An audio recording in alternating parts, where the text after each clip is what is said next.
So we handed it off to them, and then Wow. I ended up spending most of my time. And now, Jeb, you could bring up my laptop here.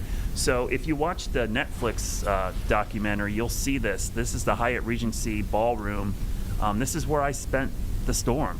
I was mostly in here with all these evacuees. There was, I think, about 5,000 people in this hotel. They weren't all guests. What happened was people who could not evacuate the city did vertical evacuation. They came to these high-rise hotels, and they went up as high as they could to get out of the water, but not too high to be in the wind. But they made us all go to this room, and we all just camped out on the floor. And then these were the images. I kept going outside. Obviously, as a meteorologist, I'm like running outside every couple minutes to see what it's like. The front of the building had the sandbags to kind of keep the water out. And then the storm hit while we were sleeping. I got up a couple times and went outside. The next morning, I'm going to show you quickly. I'm going to zoom through these. This is just some of the damage, but I want to show you the front of the hotel here in a second, because every window, I think, in the west-facing part of this hotel was damaged. That was my room, 15th floor. I wasn't up there. I went up there to get my luggage, which I thankfully put in the bathroom and shut the door.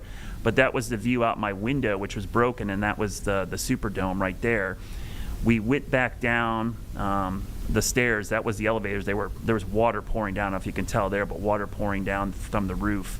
We gathered all our stuff and we ventured out. And when I turned around and looked at the building, and I'm going to show you that image here, coming into view right here, that's the Hyatt Regency in the middle, and you can see every window on that side of the building was gone. It was crazy. And one of the biggest hazards is getting back to the station, believe it or not. You couldn't go more than like 100 yards without getting a flat tire. There was just nails and glass everywhere. And so one of the photographers had a whole box of that Fix-It Flat stuff, and we were just pumping the tires up with what we had. And we actually went back to the station, Tim, in the French Quarter, and we got there. Every light was on. The air conditioning was running. It was fine because we had a generator. And like the whole time I'm thinking, why didn't we stay here? And I actually spent the night in the weather center the following night. Did not know the levees broke at this time. That's how crazy it was.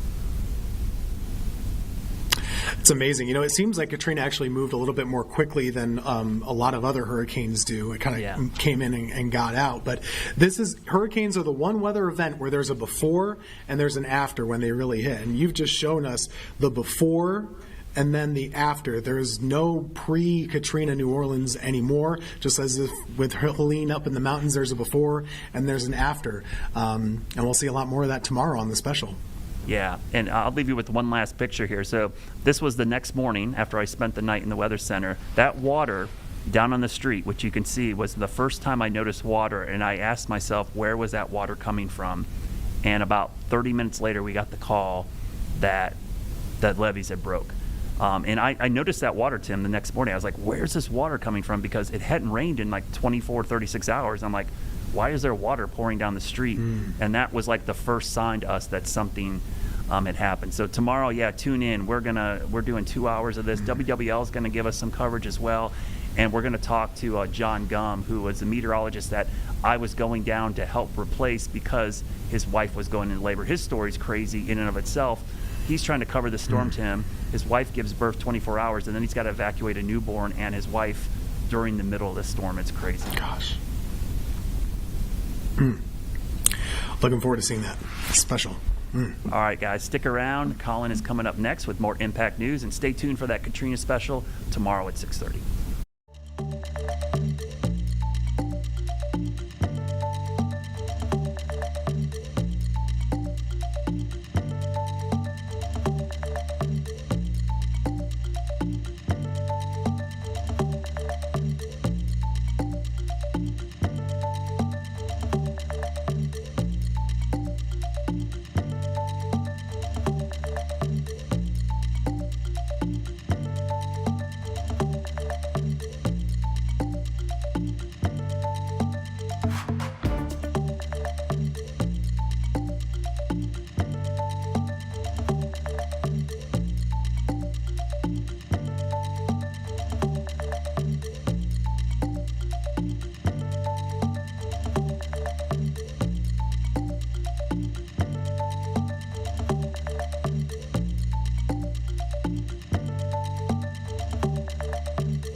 All right, everyone. Hey, I am Colin Mayfield. Jeb Goldman is here. Hopefully, you were just listening to our weather impact stream. We're going to have more for you tomorrow on Hurricane Katrina. 20 years.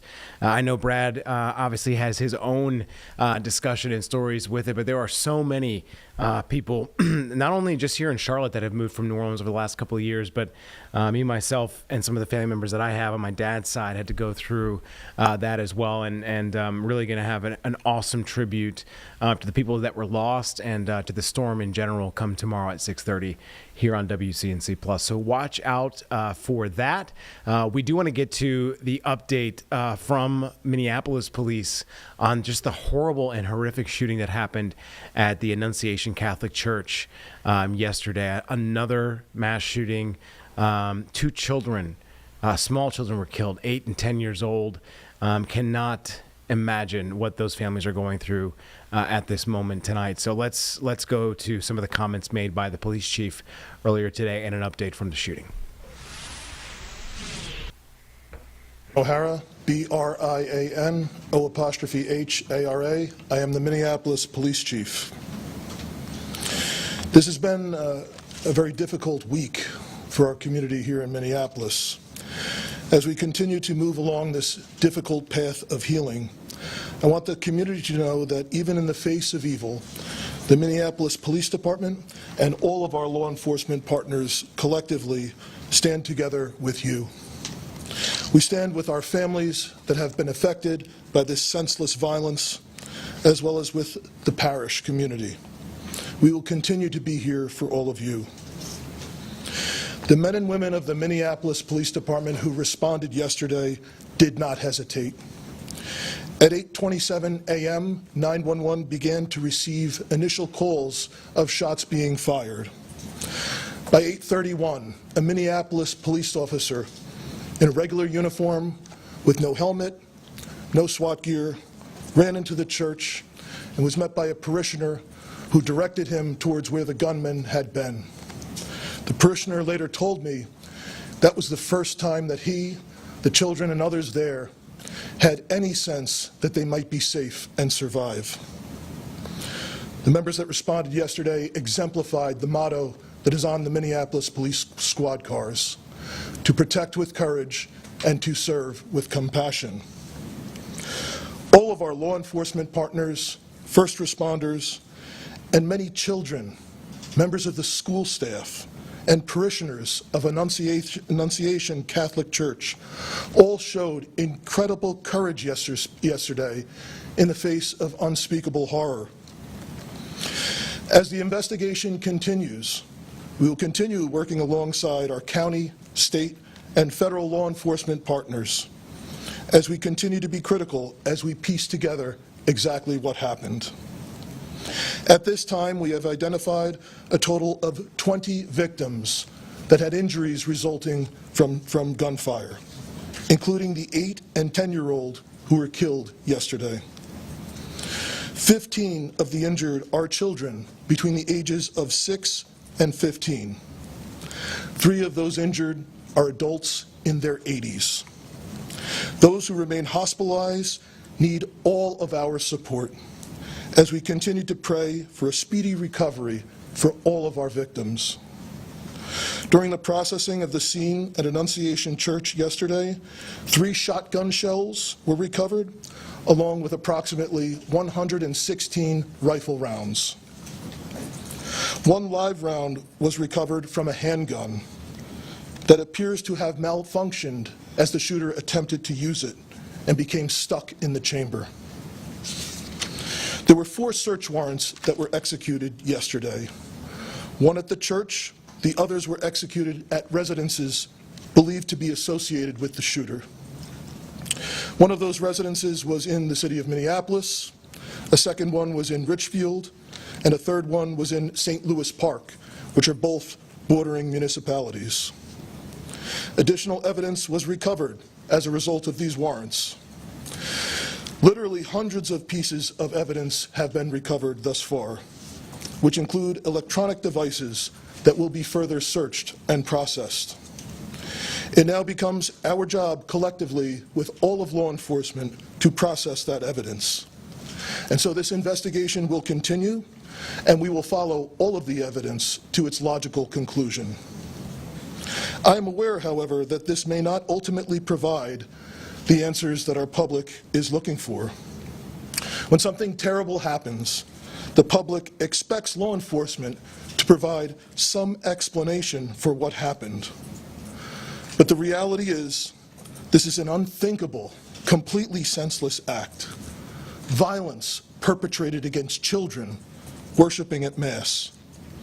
And no investigation, no evidence will ever be able to make sense of such an unthinkable tragedy. That being said, we will do our best to determine and identify a specific motive. What we have seen so far is this is an individual who, unfortunately, like so many other mass shooters that we have seen in this country too often and around the world, had some deranged fascination with previous mass shootings and very disturbing writings that demonstrate hatred towards many different individuals and different groups of people. And he fantasized about the plans of other mass shooters. Unfortunately, again, this has become all too common in our society. That being said, we know ultimately the purpose of the shooter's actions was to obtain notoriety for the shooter themselves. That being said, I have only said the name of this shooter once, and I'm asking members of the media to stop saying the shooter's name. That was the whole purpose of why he did this heinous act, to obtain that notoriety for themselves.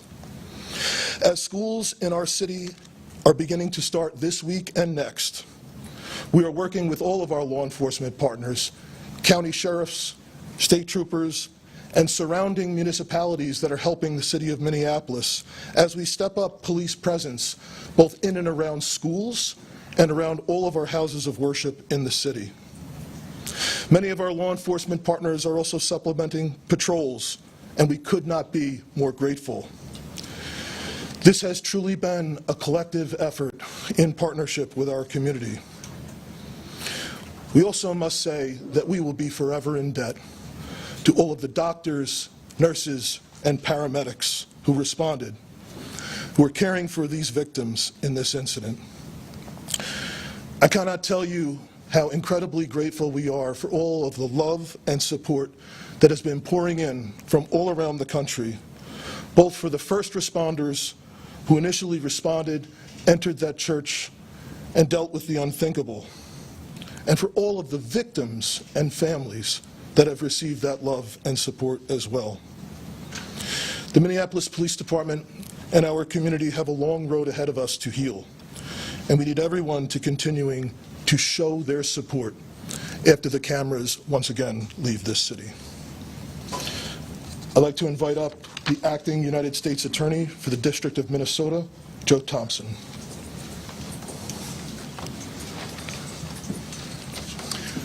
Good afternoon. My name is Joe Thompson. I'm the Acting United States Attorney for the District of Minnesota. Yesterday, Minnesota was attacked.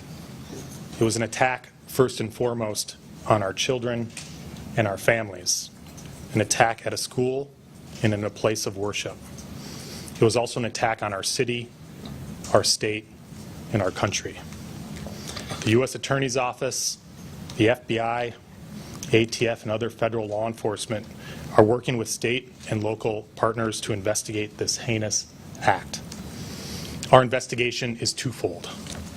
First, we are seeking to confirm what we believe to be true, which is that the shooter acted alone and that no one else was involved, that the threat died with the shooter yesterday.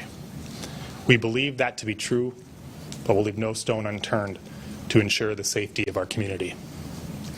Second, we are investigating the motive, why and how this happened. The shooter left behind hundreds of pages of writings that describe the shooter's plan, writings that describe the shooter's mental state, and more than anything, writings that describe the shooter's hate, pure, indiscriminate hate. The shooter expressed hate towards almost every group imaginable. The shooter expressed hate towards black people, The shooter expressed hate towards Mexican people. The shooter expressed hate towards Christian people. The shooter expressed hate towards Jewish people. In short, the shooter appeared to hate all of us. The shooter's heart was full of hate. There appears to be only one group that the shooter didn't hate. One group of people who the shooter admired. The group were the school shooters and mass murderers that are notorious in this country. The shooter idolized some of the most notorious school shooters and mass murderers in our country's history. I won't name them, just like I won't name the shooter. They don't deserve to have their names remembered. As I said, the shooter left behind hundreds of pages of writings. There is a lot to digest, and we'll know more in the coming days and weeks as we've had an opportunity to go through them. But reading them, one thing is clear, and it's going to be hard to hear, but it's important to the question of why this happened. More than anything, the shooter wanted to kill children, defenseless children. The shooter was obsessed with the idea of killing children. The shooter saw the attack as a way to target our most vulnerable among us while they were at their most vulnerable at school and at church. I won't dignify the shooter's words by repeating them. They are horrific and vile. But in short, the shooter wanted to watch children suffer. Yesterday was a tragedy for this city and our state. My heart goes out to the entire Annunciation community. Their loss is unimaginable. I want the state of Minnesota to know that when a tragedy like this occurs, we all stand together. Federal, state, and local law enforcement work together side by side. The FBI, the ATF, the BCA, Minneapolis Police Department, the Hennepin County Sheriff's Office, the Hennepin County Attorney's Office, including their victim advocates who have been working with the families yesterday and today. The list goes on. This has been a tough summer for Minnesota, but I take heart knowing that we all stand together in confronting this evil. Thank you. I'll turn it back to Chief O'Hara. We'll open it up for some questions and answer what we can. The FBI Director Kash Patel put out some details today, including that there was a threat against President Trump, that there were some messages such as Israel must fall and free Palestine, and that it is being investigated as a hate crime, and there's evidence of a hate crime. Can you speak to what the FBI Director put out? Well, I haven't talked to Director Patel, but certainly there's evidence of hate. As I mentioned, the shooter expressed hate towards many groups, including the Jewish community and including President Trump. So obviously, as in most cases where there's a mass shooting at a house of worship or a school, federal law enforcement will work with state and local law enforcement to investigate to make sure what happened. We know what happened and we prosecute as appropriate. I would just add to that, Matt, that there is no question in this case that this shooter intended to terrorize the children, the school members of the school community, the parishioners were inside of that church. So whatever label we want to put on it is regardless of the fact that it is very clear that this shooter had the intention to terrorize those innocent children. Sorry. One of the manifestos, I guess, mentions a belief that the shooter was under an FBI investigation.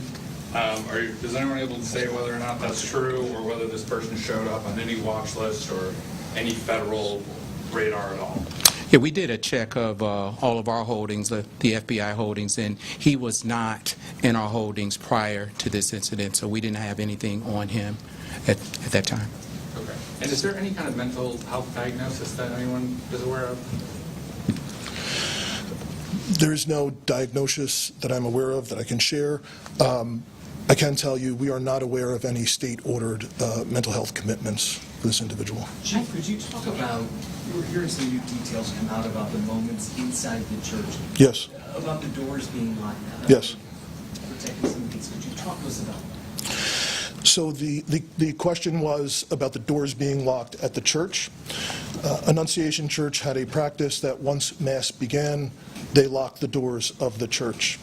This incident occurred shortly after the Mass was beginning. So there's no question that the fact that the doors were locked likely saved additional lives. At the same time, we also know that the shooter intended to barricade and did barricade the doors on the same side of the church where the shooting occurred. So what's particularly heinous and cowardly about this is these children were slaughtered by a shooter who could not see them. He was standing outside of the building, firing through very narrow church windows on the level where they would line up with the pews. And even ultimately, when he got to the rear of the church, was an entryway that's basically all glass, and fired out the window where a person could walk in, ultimately did not walk in. Yes. When you say doors were locked, is that from the inside or from the outside? Like you're inside and you can get out, but you can't get in from the outside? The question is about the doors being locked. Yes, the doors were locked intentionally by the church from the inside, and that's a practice that they had in place once Mass had begun. I know, yes, that His social media postings, Trump post, admiration for previous school shooters. Why was he able to obtain a weapon of that magnitude? So the question was, due to previous social media posts, why was the individual able to obtain a weapon? We have nothing in the evidence that we have acquired so far that would indicate that he is a person that he did not lawfully purchase these weapons. He did not have a criminal history. The only thing that we are aware of is a traffic ticket. He did not have any state-ordered commitments for mental health. So of everything that we have seen so far, it did not rise to the level where he would have been a person prohibited from purchasing a firearm. Yes, Uba. If the shooter went to the church weeks prior, and if so, how long before the shooting happened? So Uba's question was if the shooter did go to the church weeks prior. We cannot specifically confirm that at this time, but that is obviously a part of the investigation. Even though it's all about the connection to the church and school. Yep. So the question was the connection of the shooter to the church and school. We do know that the shooter did attend Mass there previously. The shooter did attend school, and the shooter's mother was an employee of the parish previously for some time. So obviously there is a connection between that shooter and this particular parish and this school there. Chief, what can you tell us about the 20th victim that you mentioned, another victim you mentioned today? How is that child doing? So there's one additional child that was injured by gunfire that we weren't aware of at the time of the last briefing. They were transported by private vehicle to a hospital outside of the city, and the report was actually made to police after they had been treated and released. So the injuries to the children range from, in this case, I guess you'd call like a graze wound from gunfire, all to, again, some very serious life-threatening injuries. We have some victims that have been released by the hospital at this time. We anticipate perhaps a few more today, but we still have some victims who are very seriously injured and in critical condition. Even though there's no criminal record, Sorry. even though there's no criminal record, have you been able to find any police contacts where there was odd behavior, maybe that didn't rise to the level of a crime, but in any jurisdiction that's come up? So the question was police contacts with odd behavior. There's nothing in Minneapolis where we did not have previous police contacts with him. Is there anything more you can say today on the name change issue? I know that yesterday you didn't confirm that, but I know it's out there. Yes. Anything more you can reveal just about? So the question was about the shooter's name change. We are aware that a few years ago, I think 2019, the shooter did have their name changed. We can confirm that, yes. I know you kind of asked it in the FBI spokesperson talking about it too. Had any law enforcement you found made contact with the shooter's family previously to what happened? I can try. For everybody, I'm Drew Evans, Superintendent of the Minnesota Bureau of Criminal Apprehension. It depends on specifically what you're asking. We're aware of some reports in the past. We are gathering those reports now. There will be additional information that we'll be able to share down the line. But as the Chief noted, and we think what is important in this and related to the question, this individual was not arrested for anything that would prohibit them from being able to purchase a firearm. There is not substantive police contact with this individual that would have raised concern to the level that would lead us to believe this sort of a situation would happen today. The social media, in terms of your question for that, just to be clear, the level set for everybody, there's a specific criteria in terms of how an individual can purchase a firearm legally in Minnesota. If those posts and information, I'll share it for everybody that we want to know going forward, this obviously is a terrible tragedy. We need the help of the public and everybody else. If there's concerning social media behavior by anybody, or that there's concern in their community, that they are contacting their law enforcement so that we can adequately address that in the process. That did not happen in this case. So in terms of the evidence found with the search warrants, were you able to recover additional guns, and if so, were those registered and also legally purchased? So the question was, in regard to the search warrant, were additional weapons recovered? The answer is no. Only the 3 weapons that were recovered at the scene, a .556 millimeter rifle, a shotgun, and a pistol, and all 3 were used during this incident. Chief, any history of gun training? Because the shooter seemed fairly accurate. We're not aware of, at this time, any history of gun training. In the evidence that you have recovered, has the shooter expressed any grievance against that particular church? No, we haven't found any. So the question was any specific grievance against the church. We mentioned there is a connection to the parish, a connection to the school, but we have not identified a triggering event or a specific grievance against the church that you could point to say this is the reason for why this happened. Chief, I just want to clarify something you said. You said that the shooter attended Mass in the weeks before the shooting. I did not say that. So the question was, did the shooter attend Mass in the weeks before? We know that previously the shooter had attended that parish and had attended that school when they were younger. Is there anything, any evidence that this person was radicalized or part of some online groups or anything like that that would have inspired this behavior? No. So the question was if the individual was radicalized, I guess, for a specific cause or a part of some online groups, and the answer is no. We have not found evidence of that, other than, again, just this fascination in general with many, many different previous mass shootings, mainly in this country, but also some from around the world. Chief, any evidence to indicate why this particular church, just to kind of follow up on what others asked, why this particular church was chosen as the target somewhere else? So Matt's question is the question, why this particular church? And other than the obvious, which we have said, the connection to being from that church, being from that school, mom having worked there, we have not found a specific trigger for why to target the children at this church. On that note, though, did the shooter seem aware that there was going to be this mass at this time, that the kids would be there at that time?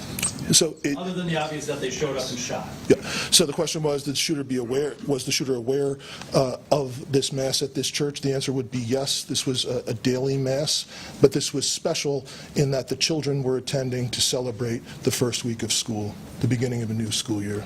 Chief, are you able to give us an update? I know we heard this from HCMC this morning on the injuries. Who's hospitalized, how many, severity, and you did mention that you expect some of the kids to be released. So the question was total number of victims who remain hospitalized. I do not have information that would have to come specifically from the individual hospitals. Again, I know that some victims have been released, and I believe HCMC mentioned at their press conference earlier that they anticipate a couple more may be released today. But I know both at HCMC as well as Children's Hospital that there remain patients who are in critical condition. You've had more than 24 hours to kind of absorb this and kind of process this. Your thoughts on this and kind of move forward and where we are right now? So the question was, over the last 24 hours, for my thoughts on where we are and moving forward. I think we had dozens of police officers that responded, that entered there. I shared a story that one parishioner had shared with me of the relief they had seeing an officer running in towards the danger.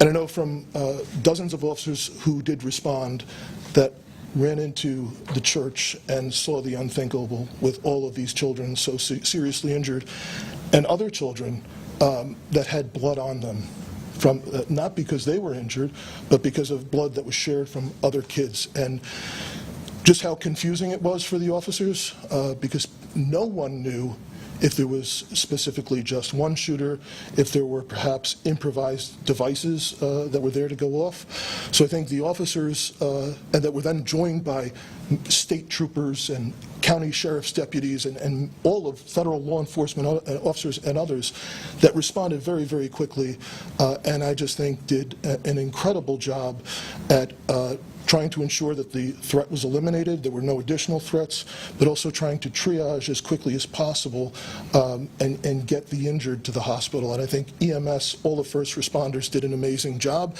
And I think going forward, we're going to learn countless stories about many children and the heroic acts that children there did, as well as staff members and other parishioners. So I know this is, incredibly horrific and just an unthinkable situation, but despite all of that, I think there's going to be countless lessons of bravery from young children all the way up to elders in our community. All right, we'll take one more, perhaps from somebody who's not yet had a chance. Chief, have you spoken? Have you guys spoken with the shooter's parents, and have they said anything about past mental health history? And do you guys, as law enforcement, believe there might have been any red flags that might have been missed? Okay. So the question was, have we spoken to the shooter's parents, and if there were any red flags that may have been missed? I know there were dozens of interviews that have been conducted with relatives, friends, associates of the shooter, as well as people, obviously individuals, witnesses that were present at the scene yesterday. I know we have not been successful in talking to the shooter's mother yet at this time, but there continue to be efforts made to get that done. But you haven't talked to the father? I cannot confirm that. I don't know. There's been... You have? Okay. Did he live alone, or did he live with his father? Well, the question was, did he live alone or live with his father? There's 3 residences that are associated with this individual. I can't verify right now which residence he was staying at immediately prior to the shooting, but that's obviously something that will come out with the investigation as it continues. Just out of curiosity, what was your question? Can you say how long the shooter attended the school for? I don't know. Yeah. So the question was, how long did the shooter attend? There's no high school there. So. Okay. But I don't know the period of time exactly. Is there surveillance video available? Not that we want to see it, but that you can review to know like how long he was shooting and how he snuck up. Yep. So the question was, is there surveillance video? And the answer is yes, there's surveillance video at the church. That's how we know for sure he did not enter and did not fire at all from inside the church. And do you know how long the shooting took place? We will know that for sure. The question was, how long did the shooting take place? So the first call to 911 was... I just mean like the shots being fired for how many seconds yes. or minutes? Yeah. Yes, we will be able to figure that out. We will be able to pinpoint that. Thank you so much for your time today. We are quite hot. Thank you, Chief. Okay. We've got a lot more yet to get done today, so I appreciate. All right, so I'm sure that we will get an update from Minneapolis Police again tomorrow before Labor Day weekend. And, of course, we will be bringing you that in its entirety here on WCNC+. Plus. We do want to bring you to California, where Governor Gavin Newsom held a briefing, a media availability type of situation, that he had a new announcement that apparently will take massive efforts to build, which will reduce crime across California. So we'll get more from the governor of California right now on this. surge up, and the commissioner can talk a little bit more about how he sees these teams operating. They'll be mobile, they'll work on a regional basis, and as I noted, they'll be expanded. They'll be pulled out of 6 divisions, at least sort of organized around 6 divisions throughout the state of California. But the big announcement here today is building on the success of this proven program. We're now expanding it to 3 additional areas in the state, notably LA, San Diego, and other parts of the Central Valley. I would highlight, and I think this is important to highlight, and I know the issue of reduction in crime is an important issue, but I want to make this crystal clear. It's never good enough. Good enough never is. Success is not a place or a definition. Success is a direction. There is no having made it as it relates to the issue of crime suppression. That's why in California we continue to build on not just these partnerships, but over $1.7 billion of resources that we have provided under our public safety plan in this state since 2019. I will highlight specifically those partnerships that were significantly advanced, the $267 million in particular that was forwarded for prosecution, vertical prosecution grants for sheriffs, district attorneys, and law enforcement agencies throughout the state of California. 55 LEAs received, local law enforcement agencies, those grants. And that was specifically targeting retail theft, organized retail theft. You may have seen highlighted the outstanding job in partnership with 5 counties, led by Ventura County, other counties in Southern California, the work they just did and announced as it relates to the indictments, 43 counts and criminal charges in those 5 counties related to Home Depot operation that came from the support of those grants, and that was advanced because of a package of legislative reforms that I had the privilege of signing as it relates to organized retail theft. That we signed last year and charged under one of those 11 or 12 specific pieces of legislation. Again, we continue to stack more support, and we continue to recognize we need to continue to do more to support our efforts. Of course, we have seen some progress. These numbers bear that out, but these numbers mean little to people. These are aggregate numbers, but we don't live in the aggregate. Everybody lives in a different community with different conditions, different challenges, and we are mindful that we have a lot more work to do, and that's precisely why we are announcing this today. I would rather be remiss if I did not comment on some of the activities as it relates to the National Guard at the federal level before I turn it over to the Commissioner and the Secretary. I am mindful, and I hope you are mindful, that any hour, any day, Justice Breyer will come out with a decision on posse comitatus. It will be the first district federal court judge in the country to adjudicate the facts on the basis of depositions that we had, hearings that we had a few weeks ago in federal court, where we deposed members of the Trump administration, Border Patrol, and the military as it relates to their operations in the state of California. I think its consequences will be profound and far-reaching.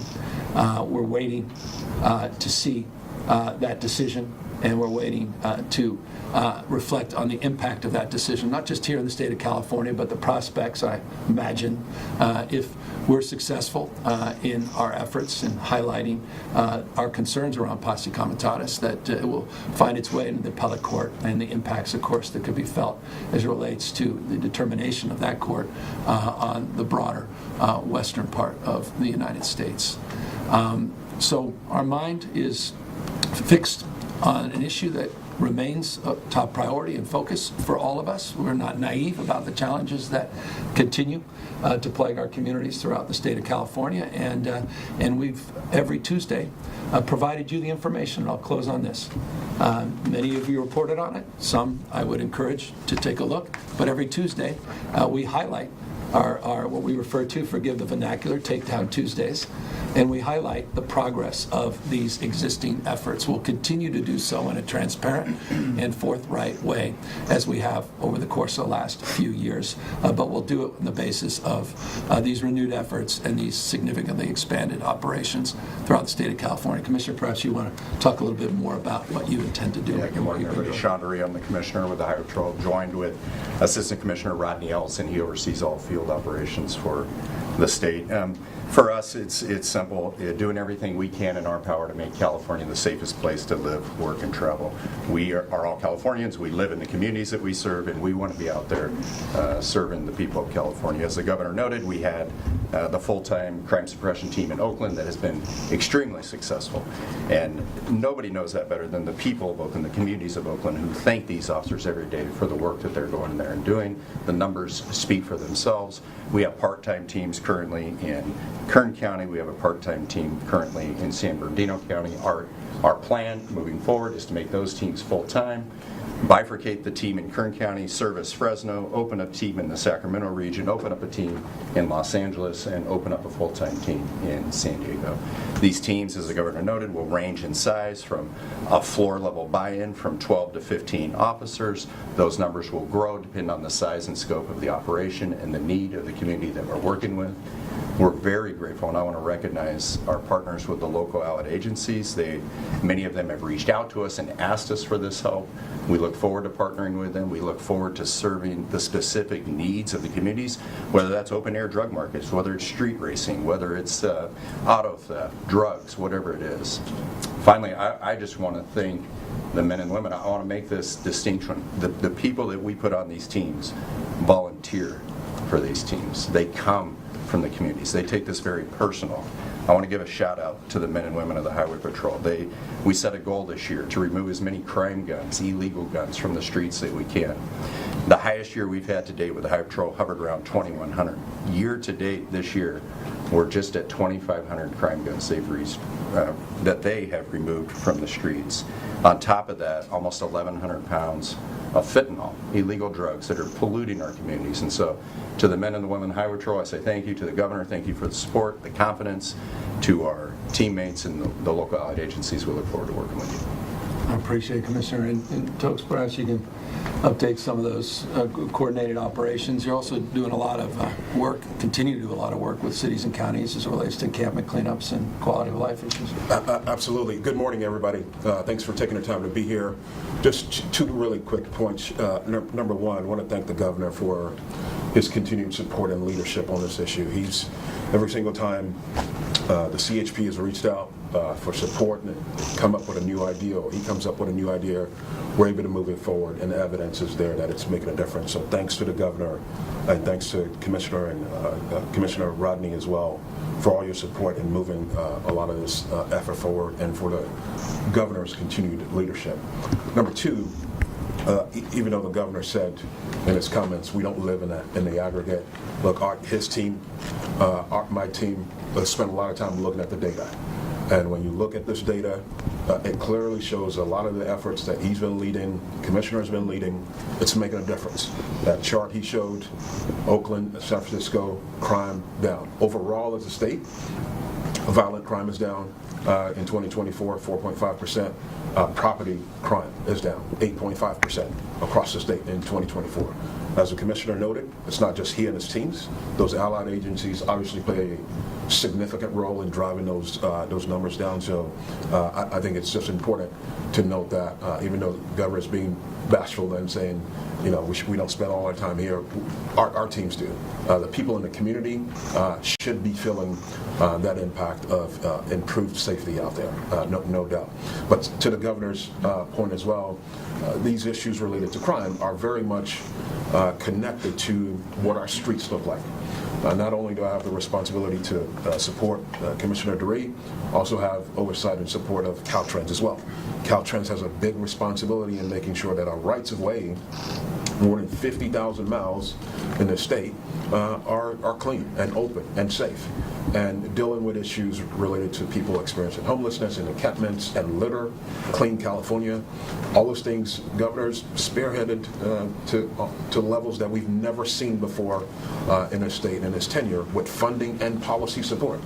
And so we're going to continue to do that work as well. Beyond CHB, Caltrans is going to continue to be focused and stepping up in cities like Oakland and San Francisco, Bakersfield, San Diego, LA, to make sure that where we are seeing high numbers of litter or possible encampments, we're cleaning those up.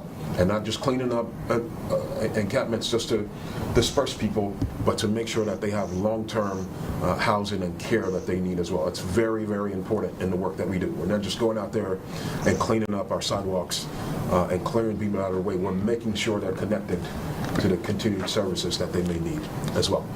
So with that, again, Governor, thank you for your leadership on this. And Commissioner DeRee, the CST effort here, hoping that it sees much success in the months to come. Yeah, no, look, and the leadership is shared across the board. And I want to just highlight the mayors in particular that have been extraordinary partners in this effort.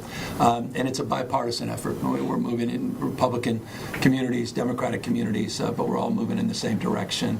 And that's the spirit we're bringing to this expansion of our existing program, and want to maintain that momentum and do it on the basis, I think, of what the Commissioner mentioned, which is with the strong support of the community. One of the things that has been, I spent a lot of time in Oakland.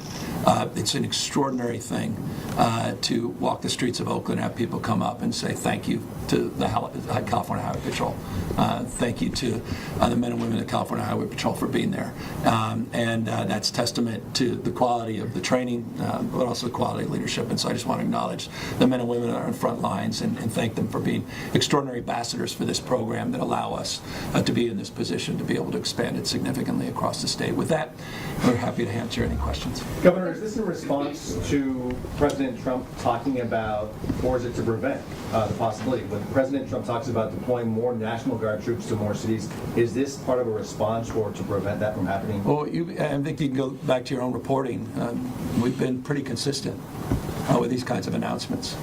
We haven't necessarily invited you in to the horseshoe here to announce them. We've done it by paper. We do it every week. We're highlighting these things. I've had probably 9 or 10 press conferences on this topic over the course of the last few years. So we're not reacting and responding to anything, quite the contrary, with one caveat. The community wants to see more.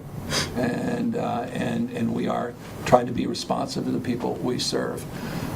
As it relates to the president in particular, he's doing things to people, not with people. It's a point of profound and consequential contrast.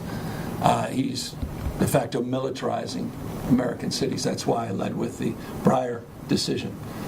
We're waiting for the outcome of that. Could have profound implications in terms of his authority to militarize American cities. Again, certainly here in California, impacts, though, will be discussed and debated if he moves in our direction across the United States. But I should note, just on that, if he is to invest in crime suppression, I hope the President of the United States would look at the facts. Just consider Speaker Johnson's state and district. Just look at the murder rate. That's nearly 4 times higher than California's. In Louisiana, the Speaker Johnson, 4x higher. I'm just offering, again, you've not seen this on Fox News, so President may not be familiar with these facts. So I want to present some facts to the President of the United States, and imagine this is alarming to the President to learn these facts, particularly Speaker Johnson, who's been such a strong partner and ally in these efforts. So the carnage in Louisiana is well defined. Of course, Mississippi leads the nation as the #1 murder state in America. Imagine this in particular may resonate with the President of the United States. It's got a murder rate 180%. 180% higher than Los Angeles. It's interesting. LA has more people. These are all per capita numbers. More people than Los Angeles. Perhaps the President could deploy the National Guard in every corner of Mississippi. it's the murder rate's out of control there. Carnage. And the governor may want to make that phone call. Again, if they care about the issues of crime and violence. I would note St. Louis murder rate is 190% larger than Oakland. I can go on. We can talk about the carnage in Arkansas, again, one of the top 10 murder states in America. 2.6 times greater than San Francisco. Again, these are just not just observations. They're stone. All right, we obviously heard the big trade rumors about 2 hours ago, and in fact, Cowboys owner Jerry Jones is speaking right now to Dallas media. Let's take to this. We've gained a Pro Bowl player. We've gained a Pro Bowl player in an area that we had big concerns in on the inside of our defense.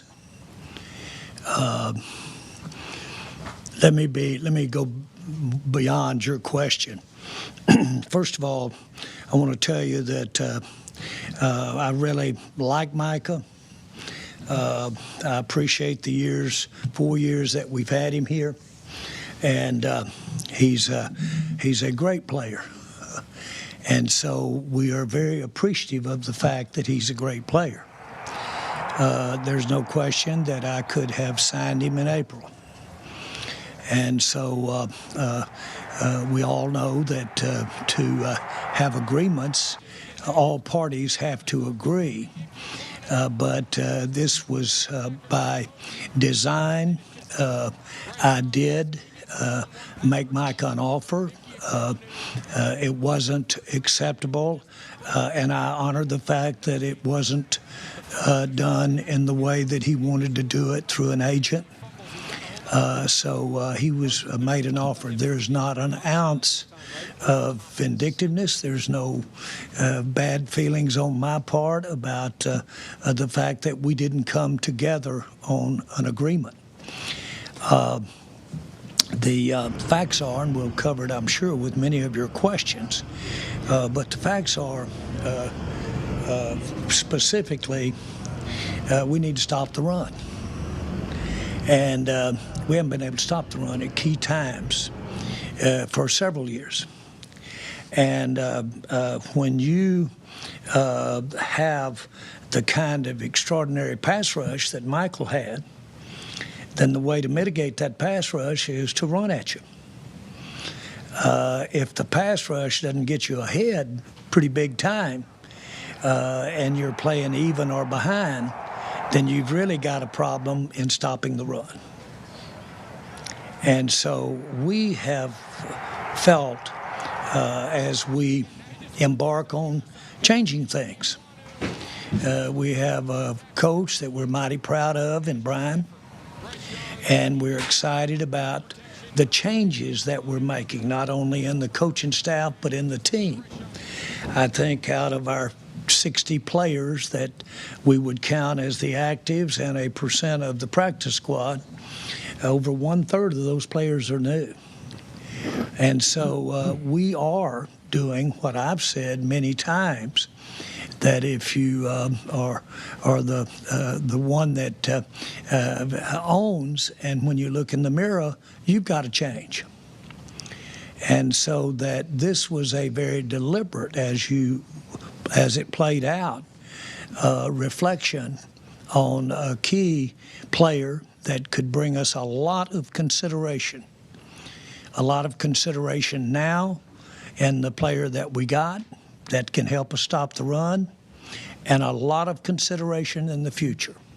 A lot of capital that is required to build a team. It takes many players to be tried to play in the NFL. It takes 11 on the field at the same time. It takes a minimum of 30 or 40 at minimum to have both defense and offense, not including players that are involved in our special teams.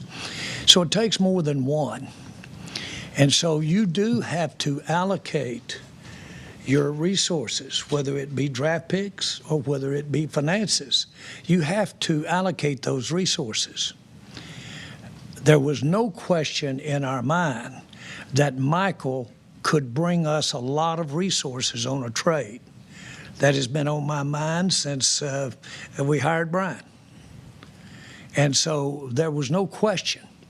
As it turns out, all the publicity about the not having a contract, certainly you did your part in making sure that it was known that he was potentially available, and I appreciate that very much. And I say that a little tongue-in-cheek. I'm not really as serious about it.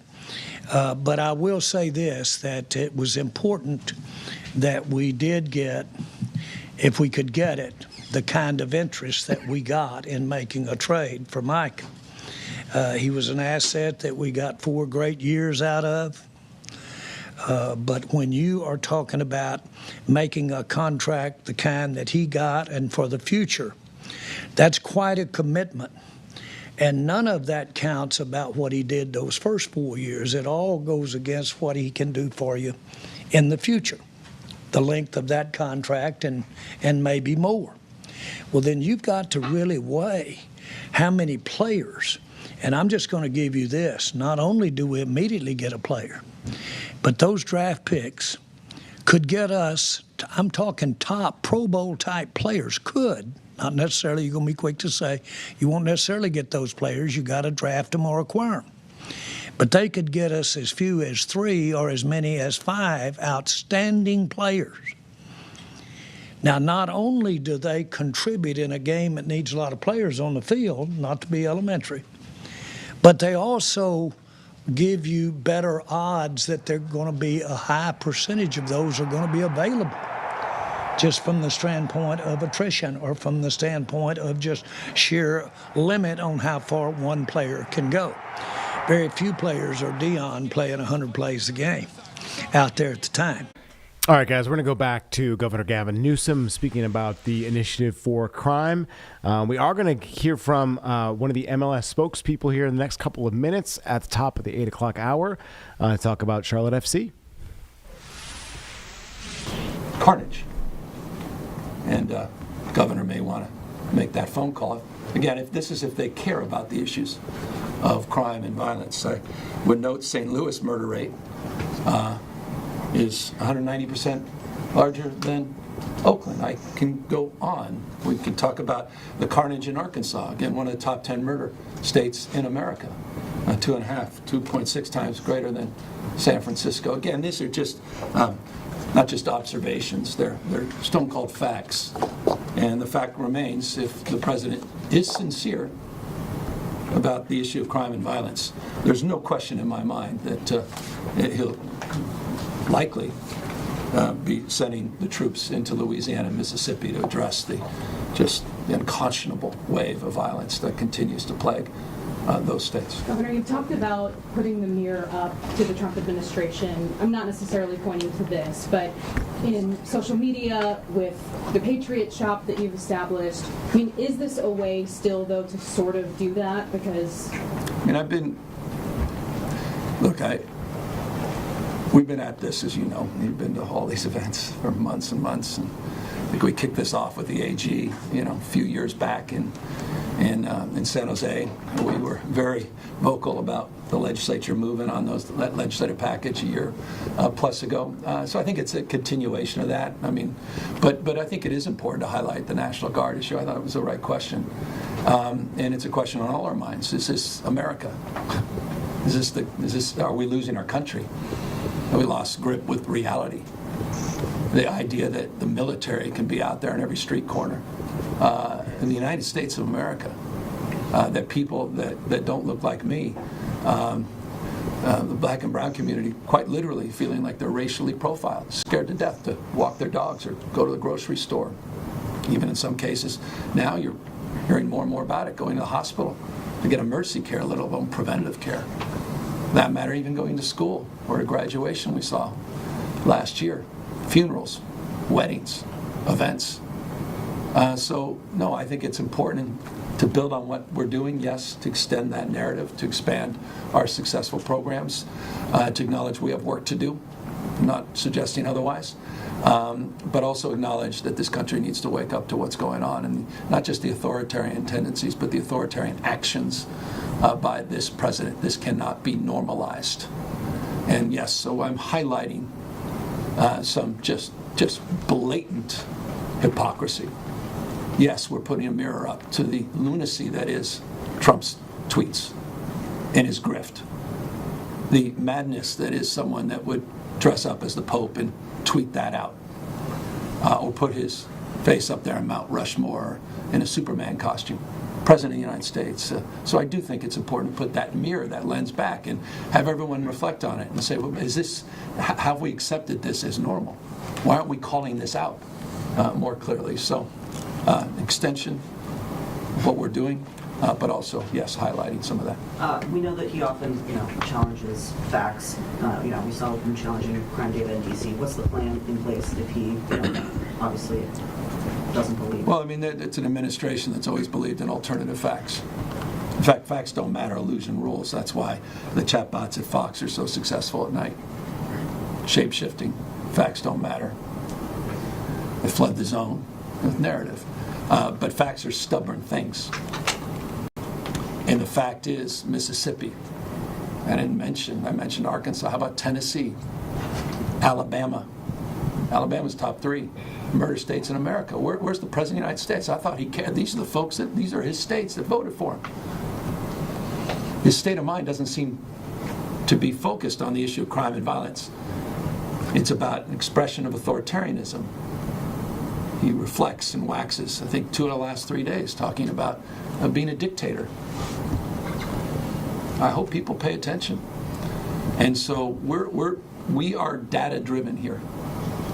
This basis of facts, in evidence, not just police chiefs that provide that information, but the FBI that stress tests that information. We still believe that facts matter. And that's a question for the Trump administration. I'm not convinced he does or ever has. Governor, thanks for having us in your office. I think it's the first time we're in this setting.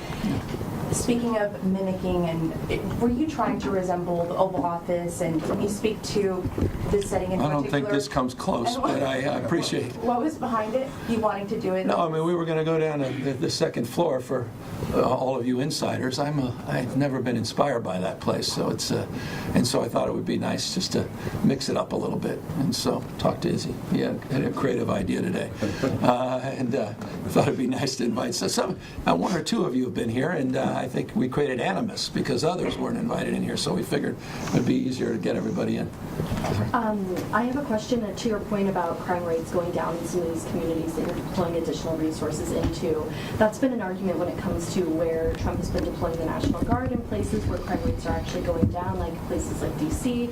So how can you justify that? What's the reason for putting more resources and more law enforcement on the streets where communities might be seeing decreasing crime rates? Well, because, as I said, good enough never is. A decrease is not, I think, look, and this is more my own observation. This is more of a tonal observation. I don't think it's a very good argument to make that, well, we're down 15, 20% when you still have people whose cars are broken into, you still have crimes being committed, you still have murders, you still feel unsafe in certain parts of certain communities and all across this country. So I think we have to be very careful about that. And I'm not arguing to defend the status quo, quite the contrary. We think we can do better still. Just because we have the second lowest homicides in modern recorded history, certainly my lifetime, doesn't mean we can't do better. We can. And that's what this is about. But again, I also would highlight that our efforts were focused in the initiation of this effort that we're expanding here today. We're focused on hotspots. We focused on parts of San Francisco. All right, guys, we're going to come away from this. We do have some exciting MLS and Charlotte FC stuff to talk about. So I'm going to toss things over to Jeb Goldman, who is the soccer expert. Colin, thank you so much. We really appreciate this. And I am joined now by a big Charlotte FC. If you watch Charlotte FC, you know who this is. You heard her voice. Jessica Sharman, thank you so much for joining us. Thank you so much for having me. And as we were just chatting off air, delighted that I finally saw Charlotte on the schedule. Every time I get a text, I'm like, is it a Charlotte game? It hadn't been. And finally, it's a Charlotte FC game. I was going to say, I mean, if you've been watching Charlotte FC for the last few years, your voice has essentially been equal to some of the greatest moments in the club's history, short history, but some of the greatest moments from club history. Obviously, we are seeing a resurgence of sorts for the club right now. You've been there. You've watched it firsthand. What is going so right for them so far? They're just finding a way to win. Honestly, I think it's so fascinating. We had an opportunity to talk to head coach Dean Smith today, and he was very transparent. They're not necessarily playing their most beautiful soccer. They're not necessarily connecting in the way that they would like to, but what they're doing is being effective. Anytime you're able to win 7 games consecutively, something is clicking. I think they're difficult to beat at the moment. And what I've been most impressed with is when you look at the players that they've lost in this run of play, obviously Patrick Agyemang goes off to Europe. Pep Biel is injured. They've still found a way with the players that they have on their roster to get the things done. And they've gone back a little bit to the success they had last season when they were so defensively sound. And maybe I'm biased coming as a former goalkeeper, but I think everything starts with a strong defense when it comes to success. Well, and to your point, I think if you look at the results in the first half of the season versus where we are now, Christian Kalina looks like a completely different player, looks back to his goalkeeper of the year form that we got so accustomed to last year. Let's talk a little bit about some of those absences. You mentioned, obviously, we lose Patrick Agyemang. Idon Toklamati slides in, maybe even a better fit for Dean Smith's offense. You know, obviously, Agyemang, one of the greatest forwards in the history of the club, had a phenomenal season, had a good Gold Cup. But Idon Toklamati looks fantastic. We also, Pep Biel goes down, and Wilfried Zaha erupts in that offense. What do you think the team will look like when someone like Pep Biel returns? I know we're still a little ways away, but now we're thinking, do we get even better? Does he fit in this new side?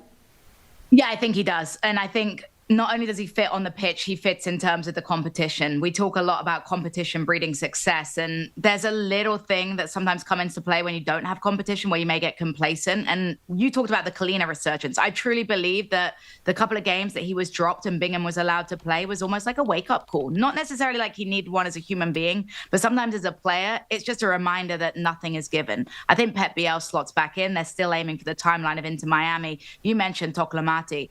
Where he suits his system more is he's more of a mobile player. He's able to be connected. With Patrick Agyemang, it was always, let's kick the ball long. Let's hope for Patrick to run. I think with Ian Toklamati, you've seen him get involved in the build-up play more. You've seen him be able to use his feet more. He has an aerial. So impressed with that header. I love Toklamati, and I just think it's so important to note how many of these players were household names before they arrived at Charlotte FC. Not very many of them. That says to me that this club has done a really good job of recruiting and turning people into profitable players, which is an important part of this game that sometimes we forget about. Right, and as much as I know it hurts the fans to see some of your favorites leave, it is, I mean, if the worst thing about your club is there's a reputation of developing players and sending them off to bigger and better things, I think in a league like the MLS, which has been yearning for that reputation for years, is a good place to be. Let's talk about our opponents now. New England Revolution having a very, very poor season. I think there's no way around it. When you have talented players like Carles Heel and Leo Campagna, and they recently brought in U.S. men's national team goalkeeper Matt Turner, you have higher expectations. Right now, they're sitting close to bottom of the East. It looks rough, but this has all the makings of a trap game. What does Charlotte need to really look out for to make sure that they don't fall victim? I mean, winning as many games as they have on the bat is very difficult. This is one of those ones that you could definitely see going either way, regardless of what we see on paper. Yeah, I think it's important to note that New England has had 2 really bad seasons. Last season, they finished second bottom as well. So those fans have really had a lot of heartache. I think what's funny is so often when we talk about the challenges of going on the road, it's because of a hostile environment. I don't think Gillette Stadium will be anywhere near as hostile as we see Bank of America Stadium. Mm-hmm. Not many places are as hostile as the Bank to go and play. Let's be completely transparent. Absolutely. But history. New England beat Charlotte at Charlotte. And that was because they weren't clinical in their finishing. I asked Dean Smith today, Dean, like when you look back at that game and you see that result, what do you feel about it? And he basically said, and I'm not going to repeat it because it's not a friendly word, but it pees him off. He's not happy about it because his side wasn't clinical. He said the biggest key of this game is to finish chances. I tend to agree with him. You have to be clinical in the moments. You can't rely on a 1-0 goal because when you have players, you mentioned Hill, you mentioned Campana, both of them are capable for a moment of magic. And also, it's important to mention that the Revolution are full of confidence. Even though they have that terrible track record in terms of the entire season as a whole, they're coming off beating Columbus Crew. And anybody that follows MLS knows Columbus Crew are one of the most fascinating teams to watch. They play beautiful soccer. New England was able to go 2-0 up and end up winning 2-1. So I think not being complacent, finishing your chances, and making it number 8 in a row for a victory would be an incredible result for the Crown. Absolutely, and I think I speak for everybody here in the Queen City when I say that would be fantastic. I mean, I think the city, and you've seen it firsthand, the city yearns for a team to be fantastic. And, we've done these segments almost every week now. 3 or 4 weeks ago, the concept of potentially finishing in the top 4, hosting a home playoff game, was so out of the realm of possibility. It took an absolute miracle. It took Wilfred Zaha playing towards his best. I mean, I think the whole city is galvanized behind this team. I want to ask you, because you have such a unique perspective, having watched the team for so long, you've seen so many different iterations of the team. It really feels like every year it has been almost a completely different club, despite having a lot of the same players. But you look at the DPs and all that, been so much turnover. Compare this to last year's team, the team before. What do you see going so right now?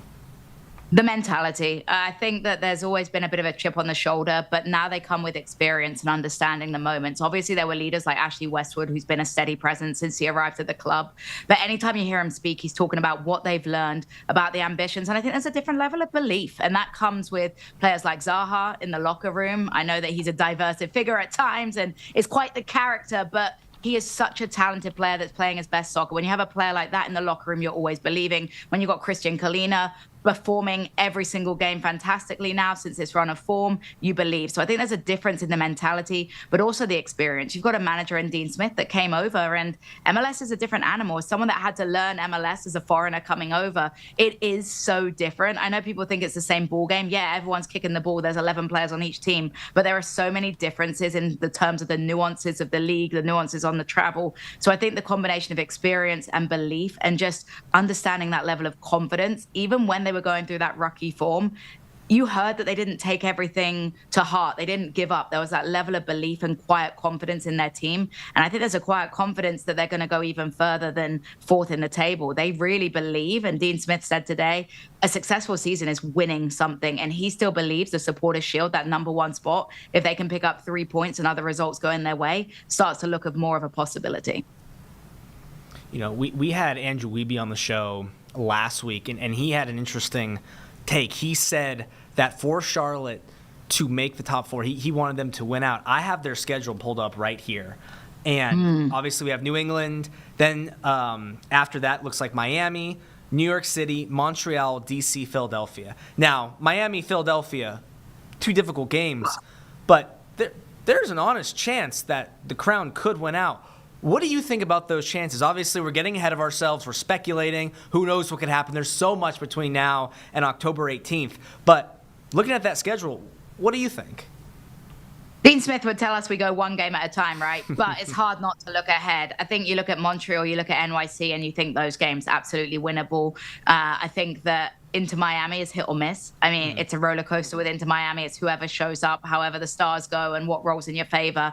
So that's always going to be a tough game. But Charlotte has beaten them before. It's not like they haven't beaten them, and they haven't beaten them without their stars. They've beaten them with Lionel Messi playing 90 minutes in a game. So they're going to have a lot of confidence going into that one. And for me, the longer this ball of confidence, this ball of win streak keeps on going, the more invincible you feel. Confidence is contagious. Winning is contagious. So if they pick up 3 points today, I think there's an even better chance of continuing to win out. And don't forget, they're continuing to strengthen their squad, bring in other players, bring in Pep Biel back from fitness. Who knows? Winning out would be tough. Remaining unbeaten for the remainder, I could see as more of a possibility. Fantastic. Jessica Sharman with the MLS. We seriously appreciate your time. Obviously, we have heard you for tons of seasons now. To get you on the show is especially awesome for those of us who have been watching for so long. We really appreciate it, and we can't wait to hear you on the call Saturday night. Thank you so much. Hopefully I'll be calling goals. That's the most important thing, right? We love Oklahoma. I don't care where they come from. We appreciate it. Thank you so much. Have a good night. Thank you. Have a good one. All right, that was Jessica there. It's going to be a fantastic game. Obviously, Charlotte FC feeling very good about their chances. As she said, we have a lot of really, really good opportunities between now and the end of the season to pick up some points. And Colin, I mean, I got to be honest. I'm feeling pretty good about our chances. I mean, winning out would be fantastic. This could be the best season in Charlotte FC's history. We are on the precipice of the unprecedented, and I think there is very little more to be excited about than the club's form right now. Yeah, man. I hear you. Hopefully they'll get that win and galvanize the entire team a little bit more. It's going to be fun to watch either way. So we do want to take a quick break. It'll only be 2 minutes, and we'll be right back on the other side of this.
All right, welcome back, everybody. We told you we'd be back, and here we are in the 8 o'clock hour. We're going to go to the White House press briefing that just happened a couple of hours ago.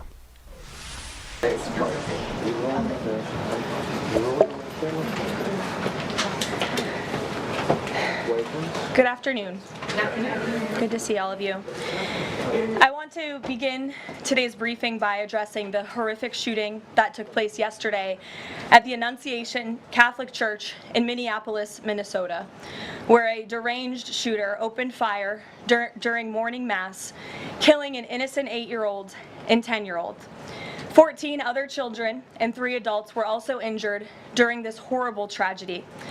This was the first morning mass of the school year for these beautiful, innocent children, and this sacred religious service was desecrated by an evil monster.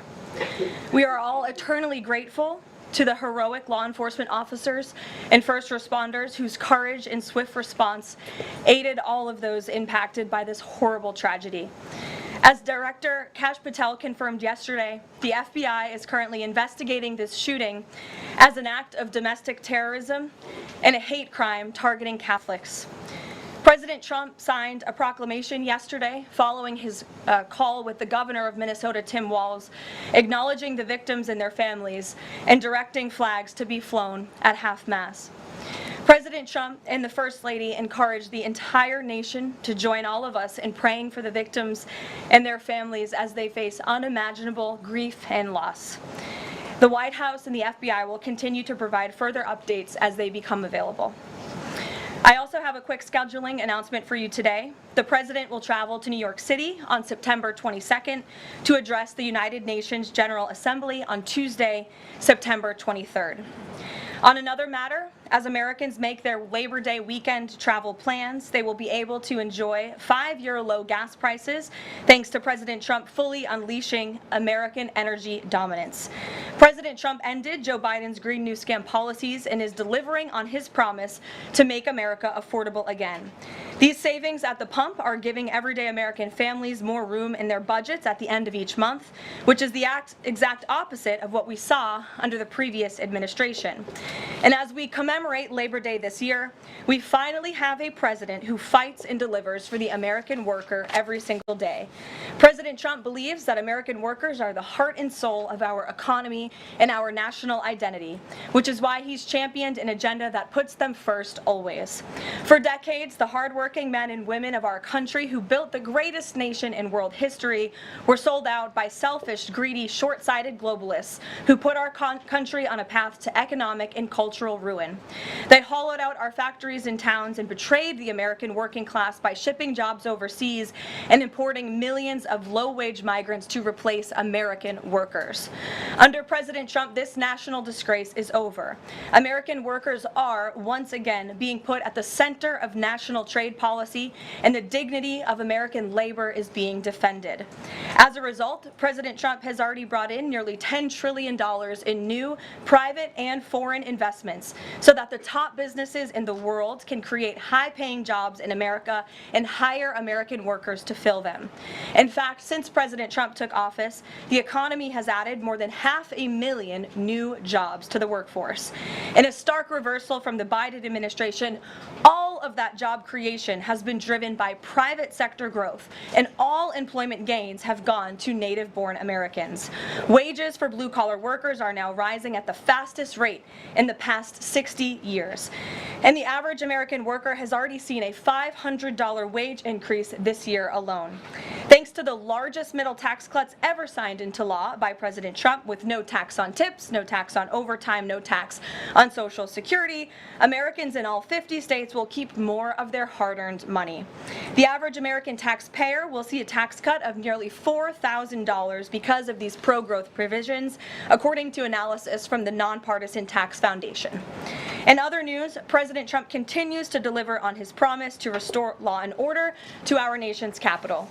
Since President Trump's intervention, there have been more than 1,283 arrests right here in the District of Columbia. Total crime in D.C. is down 19%, and violent crime is down 30%. Carjackings in the district are down 67%. Homicides are down 57%. Robberies are down 40%.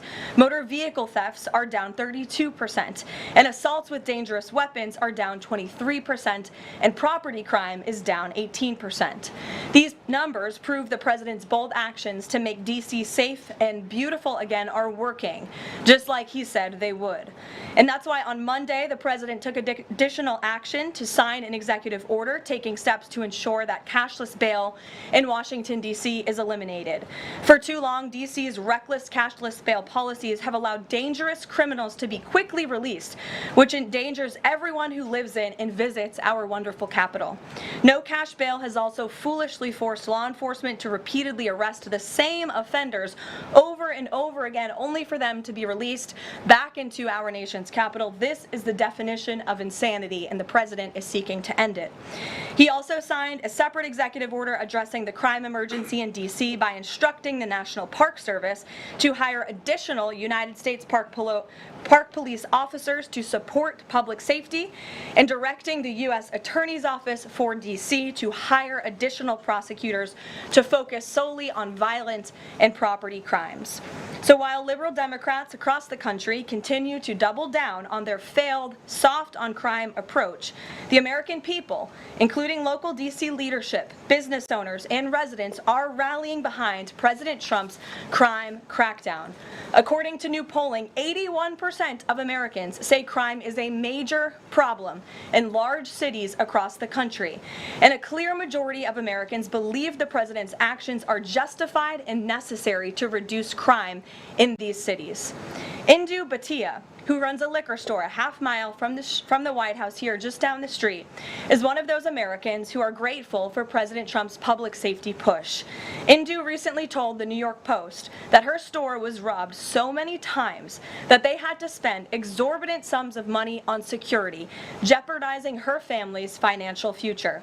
But thanks to President Trump's strong action, Indu said, quote, "All of my employees, including me, we feel much safer, and even our customers feel really happy when they walk into our store." And just yesterday, Washington, D.C. Mayor Muriel Bowser credited President Trump for surging federal law enforcement personnel and said neighborhoods, quote, "feel and are much safer." We thank Mayor Bowser for her cooperation and her willingness to help us make D.C. safe and beautiful. This entire effort has vindicated what President Trump and law and order advocates have been saying for years, and this is our message to Americans in Democrat-run cities nationwide. Decline is a choice. You don't have to live in constant fear of being robbed, raped, or murdered. Your leaders are lying to you, and they have been failing you for decades. The President Trump approach of upholding law and order by letting our brave men and women in blue actually do their jobs to aggressively fight crime works. In just a few weeks, President Trump has done more for D.C. residents than Democrats did in 50 years. And this can be replicated in other crime-ridden cities across the nation. As President Trump has said, all of these elected officials in charge have to do is pick up the phone and ask for the president and the federal government's help. President Trump doesn't care if they are a Republican or a Democrat leader. He wants Americans to be safe and for every law-abiding American citizen across the country to be able to thrive in their city and in their community. With that, I'll take questions. Here in our new media seat today, we have social media influencer, content creator, Brandon Tatum. Brandon, thank you so much for joining us today. Why don't you kick us off? Well, Caroline, thank you so much for having me. I really appreciate it. And on behalf of everybody that follow me, the millions of people that follow me, I want to say thank you for making a sacrifice and dealing with some of the most disingenuous people on planet Earth at times. I have two questions. The first question is associated with the shooting that occurred the other day. And I want to ask the question of, we know that it's not a gun thing. Any rational person knows it's not a gun thing. We know it's a mental health issue. So I want to know from you, what is President Trump and the White House going to do to address mental health issues around the country associated with these shootings? And the second thing is Chicago. You know, anybody with, and I say, with a connected brainstem knows that Chicago's crime is out of control. And young black men are getting killed, laying dead in the middle of the streets every single day in Chicago. No president has addressed any of these issues. And so what is the White House going to do to address issues in their capacity to deal with the conflict and violence in Chicago? Sure. Well, to your first question about this shooting in Minnesota, right now, the administration is focused on helping the people of Minnesota. It's been less than a day, of course, since this tragedy happened. We have federal law enforcement on the ground assisting local law enforcement.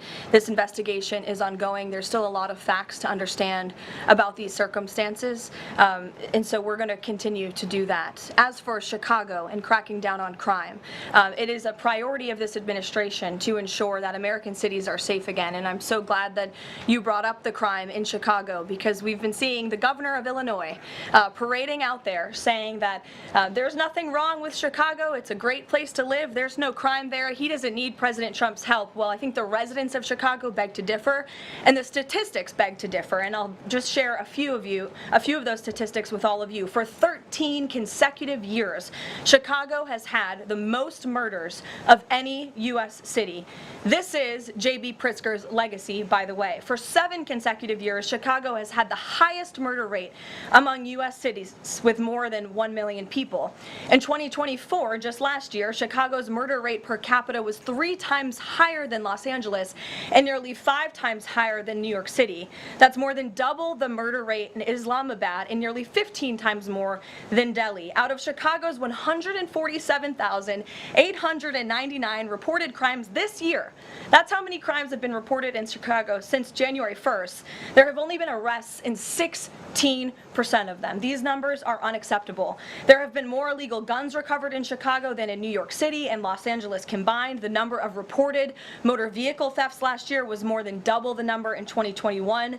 And Chicago has also, just like DC, come under scrutiny over discrepancies in its homicide data reporting. So as bad as these numbers are, perhaps they are even worse. And this is Governor Pritzker's legacy. He should put politics aside. He should pick up the phone and call this president, who would be more than happy to do right by law-abiding American residents in the city of Chicago, and we hope that he will. Gabe, and thanks for being here, Brandon. Gabe. Carolyn, thank you so much. First on the firing of the CDC director. First, sure. Who will replace her? And then also, overnight, the White House said that she did not align with the president's agenda. Dr. Menard's attorneys say that she refused to rubber stamp unscientific, reckless directives and fire dedicated health experts. What specifically did she do wrong? Look, what I will say about this individual is that her lawyer's statement made it abundantly clear themselves that she was not aligned with the president's mission to make America healthy again. And the secretary asked her to resign. She said she would, and then she said she wouldn't, so the president fired her, which he has every right to do. It was President Trump who was overwhelmingly reelected on November 5th. This woman has never received a vote in her life, and the president has the authority to fire those who are not aligned with his mission. A new replacement will be announced by either the All right, we're going to cut away from the press briefing at the White House. Can always go back to this at any moment's notice, but we do have Siobhan Riley, who is here talking about the story that she will have for 11 o'clock. And Siobhan, I think the entire city of Charlotte asking questions and obviously thinking about the young woman that was killed, 23-year-old woman killed, who was here in Charlotte trying to seek, safety from Ukraine and the ongoing war that is going on there, and just was killed on the bus just this past Friday. So talk about some of the new details you got in documents that were just handed to you just minutes ago. Colin, I have been combing through these documents for the last hour, but we learned the 23-year-old victim, first of all, she was stabbed in the throat 3 times. We also learned a little bit more about the suspect, Carlos Brown. He is now charged with murder. So just a lot of new details are coming in minute by minute. We've also been talking to CATS, just trying to get new information about their safety measures that they have in place. So we're just kind of learning a little bit of information pretty much throughout the day. But really the main thing that a lot of people, the main question a lot of folks downtown, or uptown, have, is they just have concerns about safety. Because as you mentioned, this was someone who came from another country to escape danger and then lost her life here. So that's really the big question that a lot of people are asking tonight. Yeah, and we've talked at length about transit. Obviously, there's going to be a referendum on the ballot for this 1 cent sales tax. We saw the mayor's comments obviously yesterday, and I don't necessarily want to talk specifically about that, but safety on the transit Charlotte-wide has been a concern, and it's been, we've talked at length about it. I think, Mr. Cagle, the CEO, who's been there now for more than a year. There was an incident about a year ago where there was a shooting as well that happened in Uptown, and this brought to light again safety at that time. And I think at the time they had hired a certain safety corporation or organization, a company that was a third party type of situation. So I don't know exactly where things are on there. Have CATS said anything? I know they sat down with SOC today. Have they said anything about what they're doing or what they're looking at in terms of safety? Anything else from them today? Yes, they did. They released a pretty detailed statement saying that they're working closely with CMPD as well as their contracted security partner that you're referring to, Professional Security Services, okay. PSS for short. And they just talked a little bit about the extra safety efforts that they have in place, such as deployment of security officers across the system, pretty much during all hours. And PSS is currently, they have more than 180 security personnel and a total of 219 contracted. So they are working on this. They also are still recruiting, they are still hiring, and they hope to be fully staffed by the fall. Okay. Okay. Yeah, and I think, again, there are a lot of question marks as to why this happened. What else do we know about the suspect? There had been some talk about him being unhoused and having that type of situation ongoing, which is something I think the mayor discussed about, and having the right resources. And I know the city has talked at length, obviously, about making sure that unhoused individuals, others who need help, have that access to that care. And that's probably going to be one of the biggest things that they're going to talk about as well, including the safety aspect. Have you heard anything from Charlotte officials on what's next in terms of that conversation? We've heard reports about mental health issues. That was the main thing that we've been hearing, just that he really struggled with his mental health. We saw an interview with another outlet how they spoke. There was a statement from his mother that talked about how he suffered from mental health issues. And so that's really the main thing that we're hearing tonight, just that he definitely had his share of issues that he was dealing with internally. Okay. Awesome. All right, Siobhan Riley giving us some good information. We won't ask too much because I know you still have to do your story, and we'll see the story tonight at 11 o'clock. But I appreciate you kind of combing through those documents and getting the latest information for us. Thank you. Yeah, no problem. Thank you. All right, I think we're going to go back to our White House press briefing. As we left it, we still have about 18 more minutes left. DC by ensuring their leadership and their decisions are more public-facing, more accountable, strengthening our public health system, and restoring it to its core mission of protecting Americans from communicable diseases, investing in innovation to prevent, detect, and respond to future threats. That's the mission of the CDC, and we're going to make sure that folks that are in positions of leadership there are aligned with that mission. And briefly on another topic, alligator Alcatraz. Last week, a judge on an environmental concerns lawsuit said that the administration had 60 days to wind down operations there, state officials did. Now, the administration has not been shy in fighting back against what it calls activist judges, but why is it backing down this time? We're not backing down. We've always said that we are going to continue to fight in the court of law for what's right, because we know that what this administration is doing with respect to all policy, but also immigration policy, is above the books, and we're abiding by our nation's immigration laws. And we think it's despicable that an activist judge has inserted themselves in this migrant detention facility to the point where DHS is now having to relocate these illegal immigrants to other detention facilities around the country. That is an unnecessary burden on the Department of Homeland Security and these agents who should be removing these criminals from our community. That's what the American people elected this president to do. So we've always maintained, Gabe, we're going to comply with court orders, but we're also going to fight back on them on the merits of the law. And DHS is in compliance while we disagree with this decision, and we'll continue to fight it in court. Let's go to... Hey, go ahead. Thanks so much. So just following up on the CDC firing. Sure. Are you anticipating other changes there at CDC in addition to that firing? And is the administration going through in a very sort of organized fashion? Is there a task force that's going through high-level appointees to see who is or isn't aligned with the mission? Like, should we expect more changes? Not to my knowledge. I understand there were a few other individuals who resigned after the firing of Ms. Monarez. One of those individuals wrote in his departure statement that he identifies pregnant women as pregnant people. So that's not someone who we want in this administration anyway. So if people are not aligned with the president's vision and the secretary's vision to make our country healthy again, then we will gladly show them the door. Caroline, can I just go to the back? Thank you, Caroline. Go behind you, Andrew. Go ahead. Oh, thank you, Caroline. The military deployment that President Trump has sent to the Caribbean Sea close to the shores with Venezuela is massive. It's much more that is needed to simply counter narcotics operations.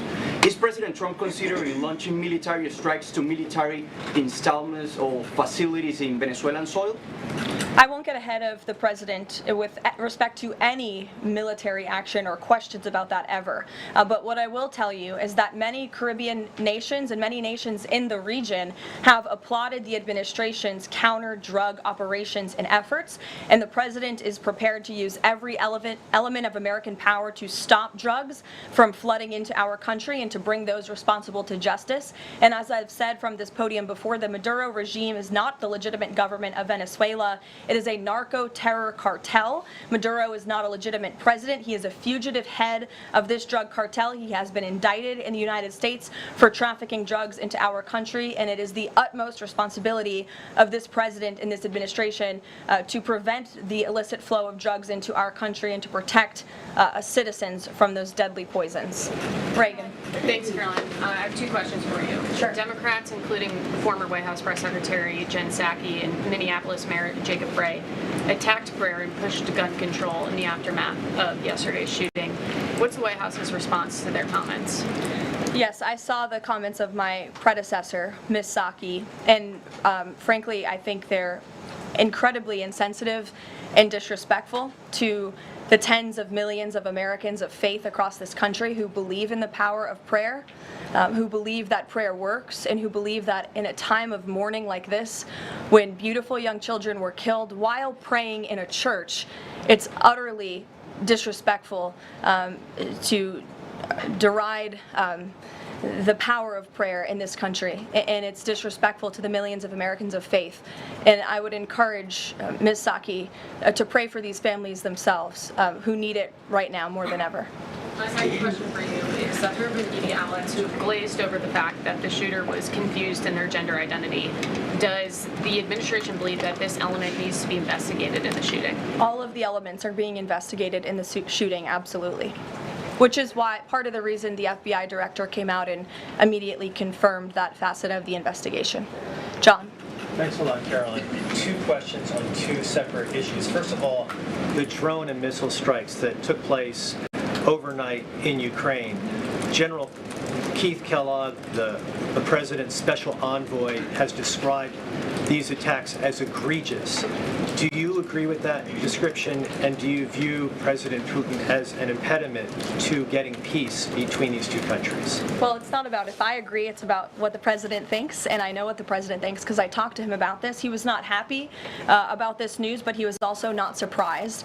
These are two countries that have been at war for a very long time. Russia launched this attack on Kyiv, and likewise, Ukraine recently dealt a blow to Russia's oil refineries. They have taken out, as a matter of fact, 20% of Russia's oil refinery capacity over the course of their attacks throughout the month of August. So the president is continuing to watch this intently, and this killing, unfortunately, will continue as long as the war continues, which is why the president wants it to end. And that's why he's worked harder than anyone to end this war, which would have never started if he were president. But perhaps both sides of this war are not ready to end it themselves. The president wants it to end, but the leaders of these two countries need it to end and want it to end, must want it to end as well. And I think the president will make some additional statements on this later. My second question has to do with, I just had one more, if I may. It has to do with the president's intention to remove Lisa Cook as a member of the Federal Reserve Board. He is going or acting upon allegations that have been made by Trump administration official Bill Pulte. These are just allegations. She hasn't been convicted yet of any crime. Is the administration opposed to allowing Ms. Cook to have due process, to challenge what has been alleged against her?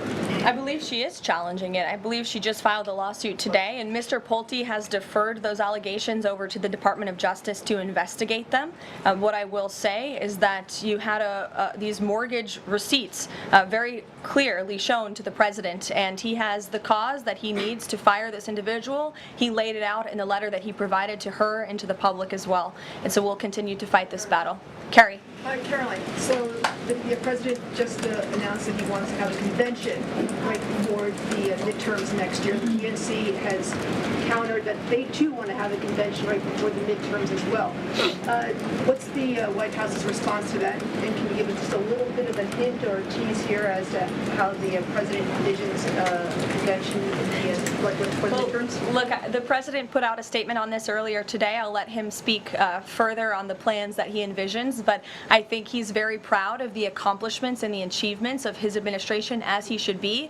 The most secure border in United States history, a crackdown on crime here in our nation's capital, an attack or a reversal of the attack on our energy industry from the previous administration. As I just pointed out to you, gas prices today, this Labor Day, are the lowest they've been since Labor Day way in 2020. Our economy is bringing in trillions of dollars in revenue from all over the world again. So there's so much for Republicans and for the president and for Americans across the country to be proud of, and I think the president wants to see that celebrated. But for any further details on this as they come, we'll provide you with them.